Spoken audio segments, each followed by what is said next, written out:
থেকে কোরবানি করা যাবে কিনা এবং সেই গোশত নিজেরা খেতে পারবে কিনা? উত্তর হলো হ্যাঁ, মৃত ব্যক্তির পক্ষ থেকে কোরবানি করা যাবে। এক্ষেত্রে যিনি অর্থ দিয়ে মৃত ব্যক্তির তরফ থেকে কোরবানি করার উদ্যোগ গ্রহণ করেছেন, এটা গোশত পরিপূর্ণভাবে তার হক হবে।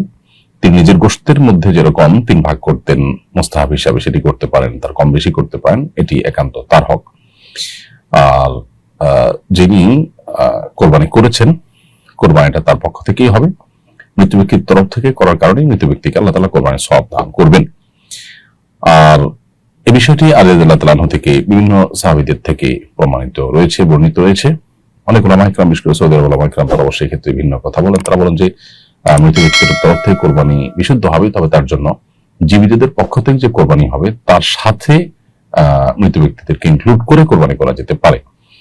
অর্থাৎ আপনি একটা গরুতে আপনার জন্য কোরবানি করছেন, পাশাপাশি কোনো মৃত আপনার আত্মীয় স্বজন বা মৃত কোনো ব্যক্তিকে তার নামও সেখানে সামিল করলেন। তারা সেটাকে শর্ত জুড়ে দেন যে জীবিত ব্যক্তির সাথে মিলিয়ে মৃত ব্যক্তির কোরবানি করা যাবে, যদিও সাহাবা ইকরাম থেকে সাধারণভাবেই মৃত ব্যক্তির তরফ থেকে কোরবানি করার বিষয়টি প্রমাণ।